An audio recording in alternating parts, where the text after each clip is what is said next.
اگلا سوال ہے، ان میں سے کون سا رسالہ انجمن ترقی اردو دہلی سے نکلتا ہے؟ غالب نامہ، جہان غالب، اردو ادب، اور فکر و تحریک؟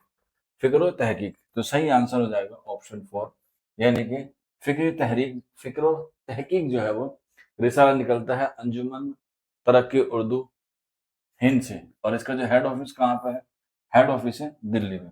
چلیے آگے بڑھتے ہیں۔ اس کے بعد علامہ شبلی نعمانی کا سن وفات کیا ہے، یہ آپ کو بتانا ہے۔ تو علامہ شبلی نعمانی کو جو ہے وہ اردو میں تقابلی تنقید کا جو ہے وہ بانی مانا جاتا ہے۔ سب سے پہلے یہ لکھ لیجیے گا، تقابلی تنقید، تقابلی تنقید کا جو ہے وہ بانی مانا جاتا ہے۔ اور اس کی شروعات کہاں سے ہوتی ہے؟ ان کی ایک کتاب ہے جس کا نام ہے موازان انیس و دبیر، یہ نام ہے بک کا، جو شائع ہوئی تھی 1907 میں۔ کہاں سے شائع ہوئی تھی؟ تو آپ لوگ بتا سکتے ہیں، آگرہ سے شائع ہوئی تھی، اور اسی سے جو ہے وہ اردو میں تقابلی تنقید کی جو ہے وہ بنیاد پڑتی ہے۔ اور علامہ شبلی نعمانی کا جو سن وفات نکل کے آتا ہے وہ آتا ہے آپشن 4، 1914 میں۔ اور 1914 میں ہی انہوں نے ایک دارالمصنفین جو ہے وہ قائم کیا تھا۔ کہاں پر کیا تھا؟ جہاں پر ان کی وفات ہوئی، تو آپ لوگ بتا سکتے ہیں اعظم گڑھ میں۔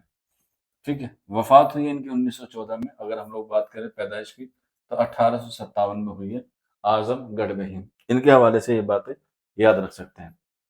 آگے بڑھتے ہیں۔ قدیم رسالے میں کون سی مثنوی شائع ہوئی؟ سحر البیان، قدم راؤ پدم راؤ، بکٹ کہانی، یا کتب مستری؟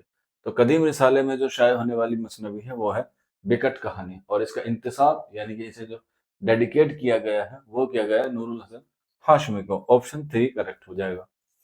آگے بڑھتے ہیں۔ خوش نغز کس کی مثنوی ہے؟ نظامی بیدری کی، یعنی کہ فخر الدین حسن نظامی بیدری کی، میر علی عبدل کی، اور رستمی کی؟ تو خوش نغز جو ہے وہ کس کی ہے؟ میر علی شمس الاشراق کی ہے۔ آپشن 2 جو ہے وہ صحیح آنسر ہو جائے گا۔ اور میرا جی کے جو بیٹے ہیں ان کا نام ہے برہان الدین جانم۔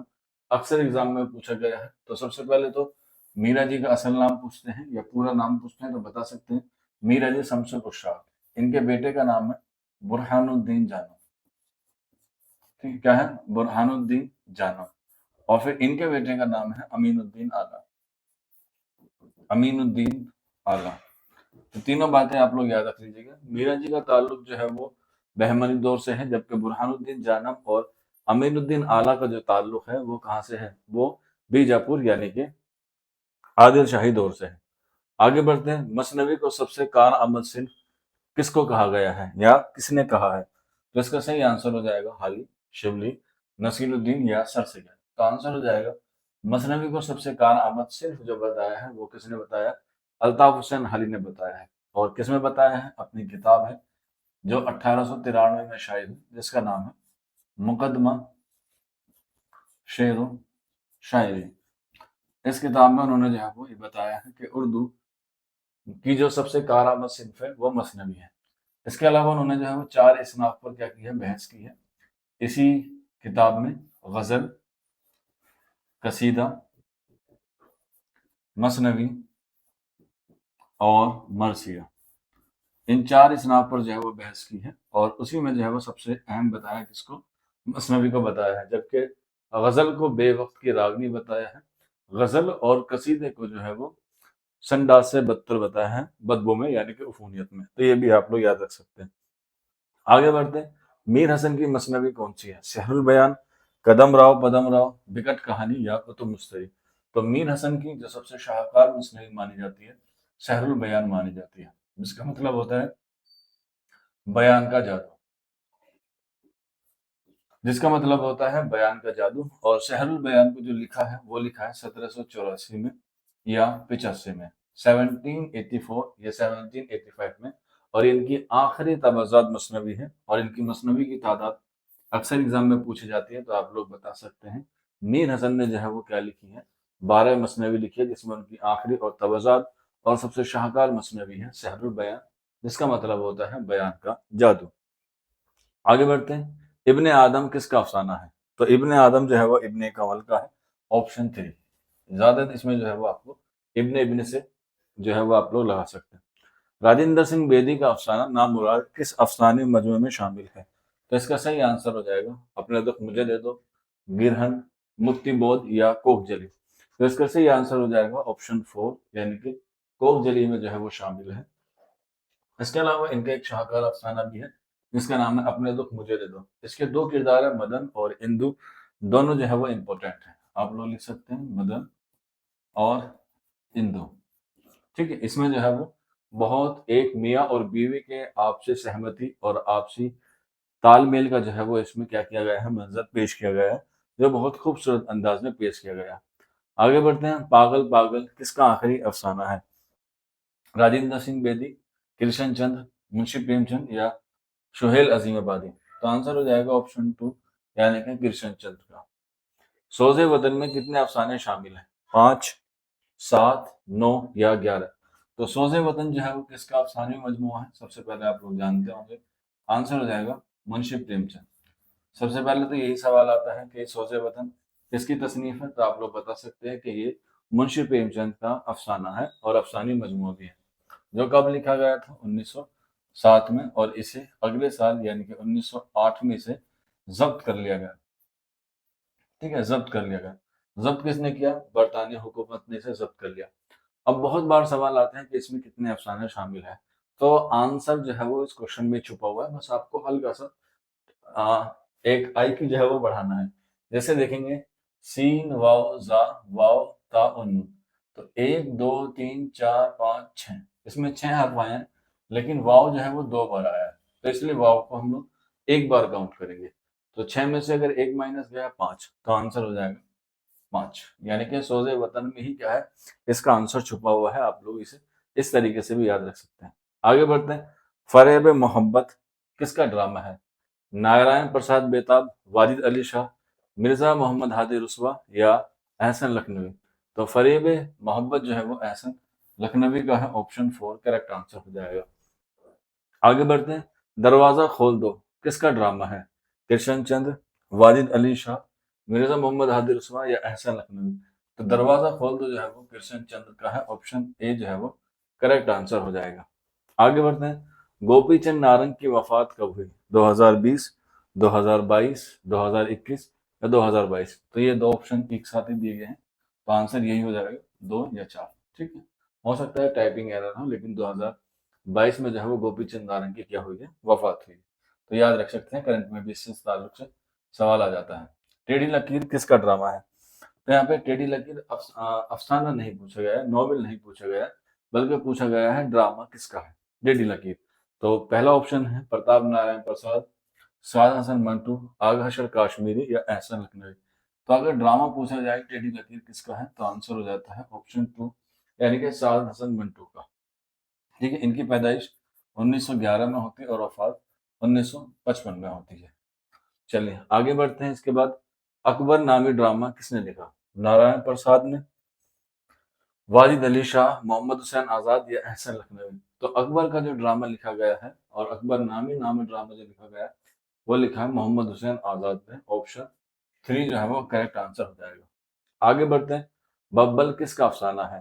نارائن پرساد بیتاب، واجد علی شاہ، مرزا ہادی رسوا یا راجندر سنگھ بیدی؟ تو ببل جو ہے وہ راجندر سنگھ بیدی کا کیا ہے؟ افسانہ ہے، آپشن 4 کریکٹ آنسر ہو جائے گا۔ آگے بڑھتے ہیں، نظم جدید کی کروٹیں کس کے تخلیق ہے؟ شفیق فاطمہ، وزیر آغا یا ان دونوں کی ہیں یا ان میں سے کوئی نہیں؟ تو نظم جدید کی کروٹیں جو تخلیق ہے وہ کس کی ہے؟ وزیر آغا کی ہے، آپشن 2 جو ہے وہ کریکٹ آنسر ہو جائے گا۔ آگے بڑھتے ہیں، جس کو تشبیہ دی جائے اسے کیا کہتے ہیں؟ مشبہ، مشبہ بہ، وجہ تشبیہ یا اعداد تشبیہ؟ تو یہ جو ہے وہ سارے تشبیہ کے کیا ہوتے ہیں؟ ارکان ہوتے ہیں، اور یہ آپ کو پتہ ہونا چاہیے کہ جس سے تشبیہ دی جائے، جس کو تشبیہ دی جائے، جس حرف سے تشبیہ دی جائے، اس میں جو ہے وہ کون سا آنسر ہوگا۔ آپ نے تشبیہ کے ارکان پڑھے ہوں گے، اکثر ایگزام میں پوچھے جاتے ہیں، کیا ہو جائے گا؟ اکارڈنگ ٹو فرسٹ اس کا جو ہے صحیح آنسر ہو جائے گا مشبہ، جس کو تشبیہ دی جائے، اور یہاں پہ پوچھا جس سے تشبیہ دی جائے، تب آنسر ہو جائے گا مشبہ بہ، اور وجہ تشبیہ اس کی غرض کیا ہے، اس کی ٹاپک کیا ہے، وہ آپ کو بتانی ہے۔ اس کے بعد اعداد تشبیہ یعنی کہ حرف تشبیہ، اعداد تشبیہ کا دوسرا نام ہوتا ہے حرف تشبیہ، جسے ہم لوگ کہتے ہیں مثل، گویا، ٹھیک ہے، یا ہم لوگ کہہ سکتے ہیں مانند، یا جیسا، کیسی، یہ سارے کیا ہے اعداد تشبیہ ہیں، ایگزام میں یہاں سے سوال آتا ہی آتا ہے۔ چلیں اس کے بعد آگے بڑھتے ہیں، دیکھو پھر یہی سوال آگے مثل، آسا، گویا کس کی مثالیں ہیں؟ مشبہ کی، مشبہ بے کی، وجہ تشبیہ کی، یا اعداد تشبیہ؟ تو میں نے ابھی آپ کو بتایا تھا اعداد تشبیہ، تو آپشن ہو جائے گا 4۔ آگے بڑھتے ہیں اگلے سوال کی طرف، اعداد تشبیہ کا دوسرا نام کیا ہے؟ مشبہ، مشبہ بے، وجہ تشبیہ یا حروف تشبیہ؟ تو اس کا جو صحیح آنسر ہو جائے گا، اعداد تشبیہ کا جو دوسرا نام آتا ہے وہ آتا ہے حروف تشبیہ۔ آپ لوگ جو ہے اسے یاد رکھ لیجیے گا۔ آگے بڑھتے ہیں، استعارہ کے کتنے ارکان ہوتے ہیں؟ تو جیسے میں نے آپ کو بتایا تھا کہ علم بیان کے جو ہیں وہ 4 ارکان ہوتے ہیں۔ پہلے تو آپ یہ سمجھ لیجیے گا، علم بیان کے کتنے ارکان ہوتے ہیں؟ 4، ٹھیک ہے، 4۔ کون کون سے ہوتے ہیں؟ پہلا ہوتا ہے تشبیہ، تشبیہ، دوسرا نام ہوتا ہے آپ کا استعارہ، ٹھیک ہے، تیسرا ہوتا ہے آپ کا مجاز مرسل، اور چوتھا ہوتا ہے آپ کا کنایا، ٹھیک ہے، کنایا۔ یہ ہو گئے آپ کے 4، تشبیہ، استعارہ، مجاز مرسل اور کنایا۔ تو یہ علم بیان کے جو ہے وہ 4 ارکان ہوتے ہیں۔ اب اسی میں سے آپ سے پوچھا گیا ہے کہ استعارہ کے کتنے ارکان ہوتے ہیں۔ ابھی اوپر میں نے آپ کو بتایا تشبیہ کے 5 ارکان ہوتے ہیں، ٹھیک ہے، تو یہاں پوچھا گیا ہے استعارہ کے، تو 4 ہوتے ہیں، 5 ہوتے ہیں، 3 ہوتے ہیں یا 6؟ تو استعارہ کے ہوتے ہیں 3۔ آنسر ہو جائے گا آپشن 3، مستعار لہو، مستعار من اور وجہ مستعارہ، 3 ہوتے ہیں یہ۔ آگے بڑھتے ہیں، اس کے بعد ہند آریائی خاندان سے کس کا تعلق ہے؟ تمل کا، تیلگو کا، ملیالم کا یا اردو کا؟ تو ہند آریائی کی جو خاندان کی زبان ہے وہ کون ہے؟ آپشن ہو جائے گا 4، اردو۔ اور اردو جو ہے وہ کس زبان کا لفظ ہے؟ ترکی زبان کا لفظ ہے، جس کے معنی ہوتے ہیں لشکر کے یا لشکری زبان، ٹھیک ہے، آپ لوگ یاد رکھ سکتے ہیں۔ اس کے بعد آگے بڑھتے ہیں، اردو کا حلیہ سندھ میں تیار ہوا ہوگا، یہ قول کس کا ہے؟ یہ کس کا قول ہے؟ سید سلیمان ندوی، سر سید احمد خان، محمد حسین آزاد یا غیر سند؟ تو سندھ کا جو سین ہے وہ کس کو ڈینوٹ کرتا ہے؟ سید سلیمان ندوی کو۔ ان کی ایک کتاب ہے جو 1939 میں شائع ہوئی، جس کا نام ہے نکوس سلیمانی۔ کیا ہے؟ نکوس سلیمانی۔ یہ یاد رکھ لیجیے گا، ایگزام میں کئی بار سوال آیا ہے کہ سید سلیمان ندوی کی کتاب کا نام کیا ہے؟ نکوس سلیمانی ہے، 1939 میں جو ہے وہ کیا ہوئی ہے؟ شائع ہوئی ہے، اور اسی میں یہ بتایا گیا ہے کہ اردو کا جو تعلق ہے یا اردو کا جو حلیہ ہے یا اردو کا جو صحرا ہے وہ سندھ میں تیار ہوا ہے۔ یہ بات کس نے کہی ہے؟ یہ بات کہی ہے سید سلیمان ندوی نے۔